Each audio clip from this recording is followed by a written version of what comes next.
Good morning, everyone. Hope you are all keeping well and had a wonderful Shabbos.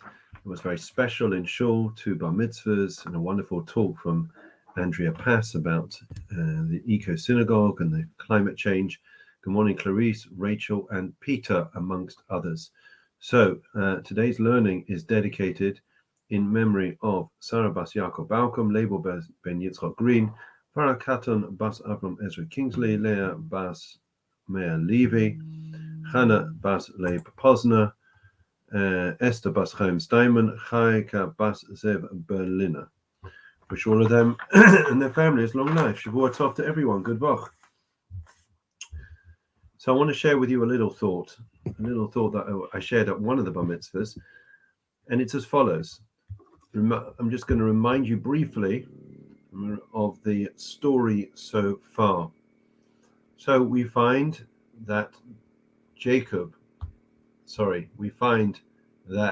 that Isaac, we know, had two sons, Jacob and Esau. And we know that Esau was a man of the world, and on the day that Abraham, his grandfather, died, he came into the house. Jacob was making a pottage of red lentil soup, and he was very hungry, and he said, just give me the soup. And Jacob said to him, I'm willing to give it, but you've got to sell me the birthright, right? Sell me the birthright. And eventually he agreed. So Jacob gets the birthright, Esau gets the bowl of soup. And our sages tell us that on that particular day, the day that Abraham died, there were 5 transgressions that Esau transgressed. He transgressed the cardinal sins, murder, idolatry, etc. And in addition to that, the 5th reason that is given is that Esau transgressed by spurning the birthright. Now, that in itself is absolutely staggering. We have to let me put it in layman's terms. What we are saying is that he committed idolatry. He killed. He was stealing on that day, right? And not only that, but he sold his birthright, right? It's, I guess, the equivalent of, God forbid, a terrorist or somebody or a Michiganer bursts into a town and he starts spraying bullets around the place, and God forbid he murders loads of people, and then he blows up buildings. Absolute carnage. And when he goes to court, they say not only did he destroy the town, did he kill and maim and harm loads of people, but he parked on a yellow line. The whole thing's farcical. It pales into insignificance. Who cares about the fact that he parked on a yellow line? Okay? Now, the analogy is not perfect, but it gives us some idea. So what's the answer to this? The answer to this conundrum as to why the Torah decides to point out this relatively insignificant detail about Esau being willing on that day not only to transgress these sins but also to sell the birthright is as follows. What was the significance of the birthright?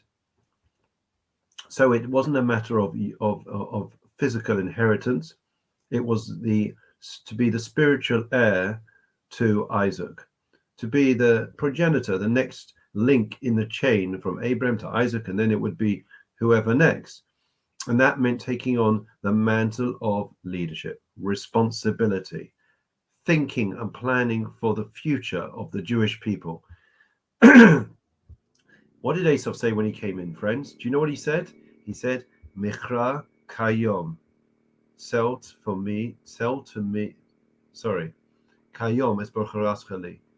So the words that were used was sell today. Esau was all about the here and now. He lived for the moment. It was all about, what can I get out of life right now? I don't care about the future. I don't care about other people. I don't care about repercussions.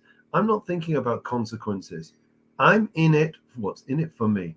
If I benefit, if I enjoy this moment, if I feel good about myself, then I do it. And if not, I don't do it. There is no long-term planning. There is no thinking of anyone but satiating his own wants, desires, and needs. That is the exact antithesis of what being part of the Jewish people is all about. I don't need to tell you. And that, in fact, is the antithesis of what the Bechora, the birthright, is. If a person thinks beyond their nose, if a person is able to link into the unbroken chain of our tradition, of our people, the values that we espouse and that we hold and cherish so dear, we are able to see that it's all about long term. It's not about what I can get out of life, the immediacy. What do I need? What do I want? It's about what is expected of me. What are my responsibilities? How can I make a difference? How can I contribute? What is God asking for me in this world? And therefore, going back to the original question, that selling of the birthright in itself may have seemed insignificant in relation to the other crimes and transgressions that he transgressed, but its symbolism and it was significant in that it suggested and signaled the type and character and outlook and philosophy of Esau. Esau was all about the here and now. He was about me, me, me.